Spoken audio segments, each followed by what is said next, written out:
Doctor মালা আল কুর্দিস্তানি বাকশক্তিহীন ব্যক্তির মুখের ভিতরে হাত দিয়ে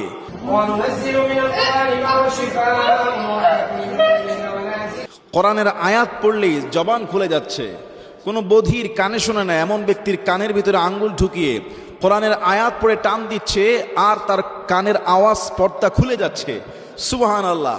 এজন্য জীবন্ত কোরআনের মুজিজা। তিনি বহু অটিজম শিশু যাদেরকে চিকিৎসা করেছেন, জিনগ্রস্ত ব্যক্তির সামনে আয়াত পড়ছে, তিনি ঠিক হয়ে যাচ্ছে। আল্লাহু আকবার কাবীরা। কোরআনুল কারীমের আয়াত দিয়ে চিকিৎসা করে দুনিয়াব্যাপী ব্যাপক আলোচিত হয়েছেন ইরাকের ডক্টর মালা আল কুর্দিস্তানি। তিনি কোরআন থেকে যখন চিকিৎসা করেন তখন তার একটি আয়াত আমি বেশি খেয়াল করেছি। কোরআনে যে আয়াত তিনি সবচেয়ে বেশি পড়েন, ওয়ানুনাজ্জিলু মিনাল কুরআনি মা হুয়া শিফাউ ওয়া রাহমাতুল লিল মুমিনিন ওয়ালা ইয়াজিদুয যালিমিনা ইল্লা খাসারা। আল্লাহ বলছেন, এই কোরআনকে আমি নাজিল করেছি মুমিনদের জন্য রহমত আর শিফা হিসাবে।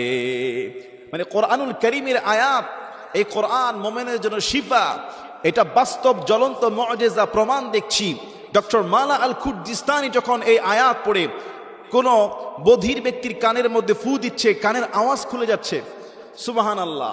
বাকশক্তিহীন, কথা বলতে পারে না এমন ব্যক্তির মুখে হাত রেখে তিনি কোরআনের আয়াত পড়ছেন।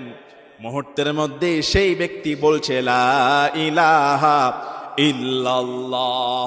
অটিজম শিশু, জিনগ্রস্ত ব্যক্তি, ক্যান্সারের আক্রান্ত, হার্টের প্রবলেম, এভাবে বিভিন্ন সমস্যাগ্রস্ত মানুষগুলোকে কোরআনুল কারীমের আয়াত আর তিব্বে নববী রাসূল সাল্লাল্লাহু আলাইহি ওয়াসাল্লামের চিকিৎসা অনুযায়ী তিনি চিকিৎসা করতেছেন।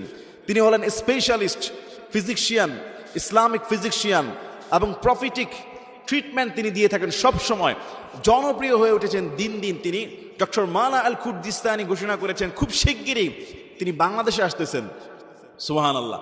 তিনি বাংলাদেশে আসতেছেন এবং তিনি 28 বছর ধরে এই লাইনে চিকিৎসা করতেছেন।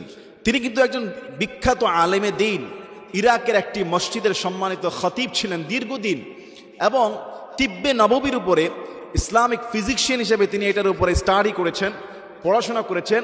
সেখানে তিনি সেন্টার খুলেছেন। ডক্টর মালা আল কুর্দিস্তানির এই চিকিৎসা ব্যাপক প্রচারিত হয়েছে।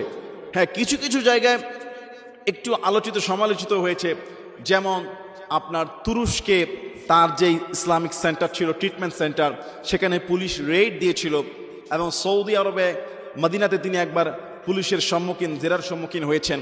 তো আসলে